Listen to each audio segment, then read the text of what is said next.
तवील press release है जो हमने आवाम के सामने रखी, मगर ये क्या मामला है कि साइफर की कॉपी वज़ीर आज़म हाउस से गायब है? आप लोगों को 4 महीने से ज़्यादा का अरसा हो गया गायब है, तो ये क्या पूरा साइफर गायब है? वज़ीर आज़म के पास था, क्या मामला था? जी शाहजेब, देखिए बहुत ये संगीन मामलात हैं। जैसा कि एक तो ये बात वाज़ेह हो गई है कि इमरान न्याजी साहब ने इस साइबर के ऊपर साइफर के ऊपर एक ऐसी कहानी बनाई कि जो मुल्क के मफाद के साथ खेलने के मुतरादिफ थे। पाकिस्तान और अमेरिका के ताल्लुकात इन्होंने दांव पे लगा दिए। इसी तरह पाकिस्तान की पूरी सफारतकारी दांव पे लगा दी। और इसके साथ जो सीक्रेट एक एक्ट है पाकिस्तान का, जिस पे हम सब हल्फ उठाते हैं कि जो मालूमात हम तक पहुंचेंगी हम उनकी हिफाजत करेंगे, और जो सरकारी दस्तावेजात हैं जो कॉन्फिडेंशियल होती हैं उनकी भी हिफाजत करेंगे। तो ये जो साइफर आई, इसकी एक कॉपी वजारत खारजा के लिए थी और एक कॉपी प्राइम मिनिस्टर के ऑफिस के लिए थी। लेकिन जो प्राइम मिनिस्टर ऑफिस की कॉपी है वो वहां पे वसूल करने की रसीद तो है, लेकिन प्राइम मिनिस्टर ऑफिस के रिकॉर्ड से वो कॉपी गायब है। और ये एक बड़ा संगीन जुर्म है। आपको पता है कि ये इतना संगीन जुर्म है कि हाल ही में FBI ने सदर ट्रंप के घर की भी तलाशी ली और वहां पे रेड किया था, क्योंकि उनके खिलाफ यही शिकायत थी कि कुछ अहम दस्तावेजात वो अपने साथ ले गए थे। तो अब प्राइम मिनिस्टर ऑफिस से भी ये अहम दस्तावेज गायब है जो कि प्राइम मिनिस्टर ऑफिस के रिकॉर्ड में होनी चाहिए थी। ये इस बात का सबूत है कि किस तरह गैर जिम्मेदारी के साथ और रियासती मफादात के साथ इमरान न्याजी साहब मुसलसल खेलते रहे। सब यानी आप ये कह रहे हैं कि साइफर अपनी जगह पर मौजूद है, वजारत खारजा के रिकॉर्ड में मौजूद है, मगर जो कॉपी वज़ीर आज़म इमरान खान के होते हुए उन्हें भिजवाई गई थी वो गायब है। जी बिल्कुल, जो वजारत खारजा में साइफर आई थी वो वहां पर है, लेकिन उस साइफर की जो कॉपी प्राइम मिनिस्टर के लिए थी वो वहां से गायब है। वैसे मगर ये आपको इतने कोई 4-5 महीने बाद क्यों पता चला है? ये साइफर तो सबसे बड़ा इशू था जब आप लोग हुकूमत में आए हैं, उसके बाद नेशनल सिक्योरिटी कमेटी की मीटिंग भी हुई है, सारे मामलात हुए, ये इतनी देर से जाके आपको कैसे पता चला है कि वो गायब है? देखिए ये सारी चीजें तो अब आहिस्ता आहिस्ता सामने आ रही हैं कि जब इन चीजों की जरूरत महसूस हुई है, और इनका रिकॉर्ड चूंकि ये हर कोई नहीं देख सकता, इसके बहुत सख्त प्रोटोकॉल्स हैं, और जिसके लिए ये मजाज है वही शख्स इसको देख सकता है। और जो दस्तावेज for the eyes of prime minister हो उसे प्राइम मिनिस्टर ऑफिस का कोई एहलकार भी नहीं देख सकता, और वो सील बंद आती है वजीर आजम के लिए।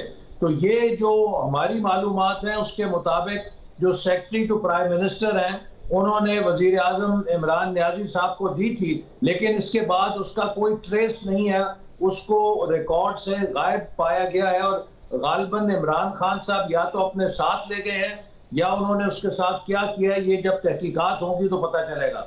मगर ये बात कैसे यकीनी है कि ये उन्हीं के दौर में गायब हुई थी, अभी गुज़िश्ता 4-5 महीने में नहीं गायब हुई? देखिए ये जो ट्रेल है उस साइफर की वजारत खारजा से प्राइम मिनिस्टर ऑफिस तक तो मौजूद है, और प्राइम मिनिस्टर हाउस में उसको वसूल किया गया है और सेक्रेटरी टू प्राइम मिनिस्टर के पास थी।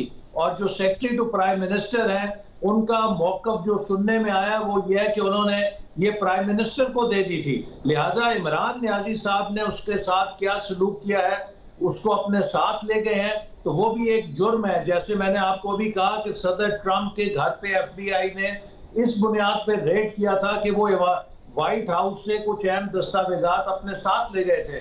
तो अगर ये इमरान न्याजी साहब अपने साथ ले गए हैं वो भी एक इन्होंने कौमी जुर्म किया है, और अगर उसको कहीं जाय कर दिया है या छुपा दिया है तो वो भी एक जुर्म किया है, क्योंकि कौमी दस्तावेजात, हसास दस्तावेजात, कॉन्फिडेंशियल दस्तावेजात के लिए प्रोटोकॉल्स हैं। अगर आप उनको वायलेट करते हैं तो फिर आप कानून के लिए अपने आप को मुआवजे के लिए तैयार होना पड़ता है। सब ये आपने कोई दूसरी दफा ट्रंप का हवाला दिया है, FBI के घर पर, FBI का उनके घर पे छापे का हवाला दिया है। ऐसा लग रहा है कि हुकूमत तैयारी कर रही है बनीगाला में छापा मारने के लिए, और उसको अब इस वजह को इस्तेमाल करेगी। ज़ाहिर बहुत सख्त ज़बान है आज जो काबीना की प्रेस रिलीज़ है उसमें कि जो कुछ हुआ है, और आप बार बार हवाला दे रहे हैं कि हुकूमत तैयारी कर रही है इस काम की। देखिए मैंने तो आपको इस मामले की संगीनी के लिए बताया कि ये एक इतना संगीन जुर्म है कि अमेरिका जैसे मुल्क में FBI ने साबिक सदर ट्रंप के रहायशगाह पर रेड किया ताकि वो उन दस्तावेजात को रिकवर कर सकें। ये एक बहुत संगीन जुर्म समझा जाता है दुनिया के अंदर कि आप रियासत के हसास दस्तावेजात को चुरा कर ले जाएं। तो इसलिए इमरान खान साहब ने ना सिर्फ ये कि एक झूठ बोला, उसको घड़ा, उसको फैब्रिकेट किया, बददियानती के साथ एक कहानी बनाई और अपने लोगों के साथ मिलकर एक ऐसी साजिश बनाई कि जिसने पाकिस्तान के रियासती मफादात को, पाकिस्तान की खारजा पॉलिसी को दांव पर लगा दिया। इससे ज्यादा भयानक खेल कोई किसी मुल्क के मफाद के साथ, रियासत के साथ नहीं खेल सकता। और इसकी पाकिस्तान की तारीख में कोई ऐसी नजीर मौजूद नहीं है किसी ने इतनी अपनी सियासत की खातिर रियासत को नुकसान पहुंचाया हो। वैसा मगर अब इस सब में ये तो नज़र आ रहा है ना कि ये मामला आगे बढ़ेगा कैसे। आज इमरान खान साहब ने तो जो न्यूट्रल्स हैं, जो इदारे हैं, उन पर सवाल उठाया है कि दुनिया के पास पाकिस्तान का जो वज़ीर आज़म की कम्युनिकेशन है, जो हसास मालूमात हैं वो चली गई हैं। ज़ाहिर है जब तक उनकी ऑडियो नहीं आई थी वो बड़ी शदीद तनकीद का निशाना बना रहे थे, मगर अब तो इदारों पर बहुत ज़्यादा तनकीद कर रहे हैं। पहले शहबाज शरीफ साहब पर तनकीद कर रहे थे, तो उनकी जिम्मेदारी आप भी नहीं समझते कि थी कि ये मालूमात कैसे लीक हो गई हैं? देखिए, इसके लिए तो आपको मालूम है कि नेशनल सिक्योरिटी कमेटी ने आला सतही तहकीकाती कमेटी बनाई है और वो इस मामले की तह तक पहुंचेगी।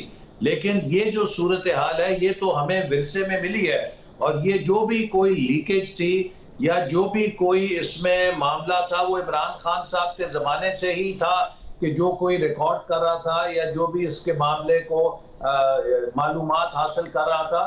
और ये अब हमने इसके लिए जो फुल प्रूफ एक सिक्योरिटी के प्रोटोकॉल्स बनाए हैं और इस बात को यकीनी बनाया कि आइंदा किसी को ऐसी कोई ना हरकत कर सके।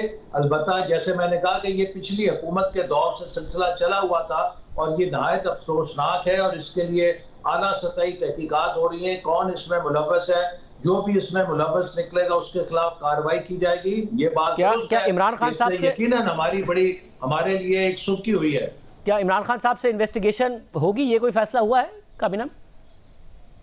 जी यकीनन आज इस मामले में ये बात हुई है कि वजारत दाखिला को कहा जाए कि वो इस मामले की तहकीकात के लिए आला सतह पर जो हमारे इदारे हैं, जो एपेक्स इदारे हैं, जो इंटेलिजेंस के हैं, जो सिक्योरिटी के हैं, उनसे कहा जाए कि वो इसकी तहकीकात को आगे बढ़ाएं, क्योंकि ये एक बहुत ही संगीन मामला है। देखिए, जो लीक ऑडियो लीक है वो तो अलग बात है, लेकिन जब दुनिया को ये पता लगेगा कि इस मुल्क का वजीर आजम किस तरह कहानियां घड़ता है और किस तरह मसनूई साजिश को क्रिएट करके अपने मुल्क के मफाद को दांव पे लगा देता है, वो क्या सोचेंगे।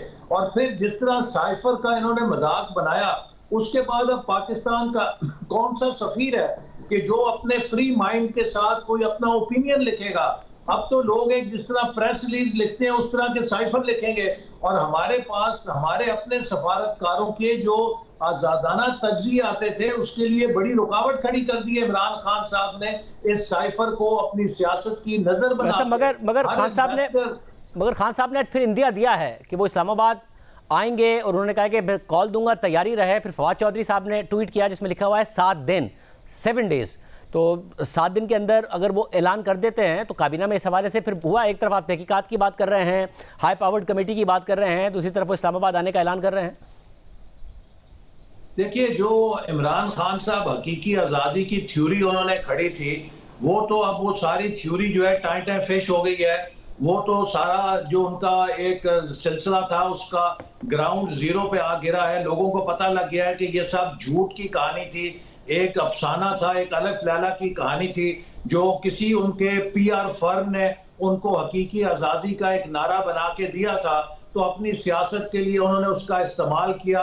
इम्पोर्टेड हुकूमत का जो इतना लोगों को उन्होंने जहर घोला लोगों के दिमागों में, वो सारा भी लगता है किसी उनकी PR फर्म ने उनको निकाल कर दिया था, और उन्होंने ये सारा एक मुल्क के अंदर तूफान बर्पा किया। और अगर PTI के अंदर कोई भी सेंसिबल आदमी है तो जो शवाहिद आ गए हैं इसके बाद उसको क्वेश्चन करना चाहिए कि वो इमरान खान या PTI को क्यों सपोर्ट कर रहा है। और अगर अब भी कोई PTI को और इमरान खान को सपोर्ट करता है तो उसको आप एक कल्ट फॉलोइंग कह सकते हैं, ब्लाइंड फॉलोइंग कह सकते हैं, लेकिन वो एक रैशनल थिंकिंग के साथ कोई शख्स इस एविडेंस के आने के बाद इमरान खान को इस मुल्क के अंदर लीडर मानने के लिए अगर कोई तैयार है तो मुझे उसके ऊपर, उसकी सलाहियत के ऊपर, उसकी सोच के ऊपर बड़ा सवालिया निशान है।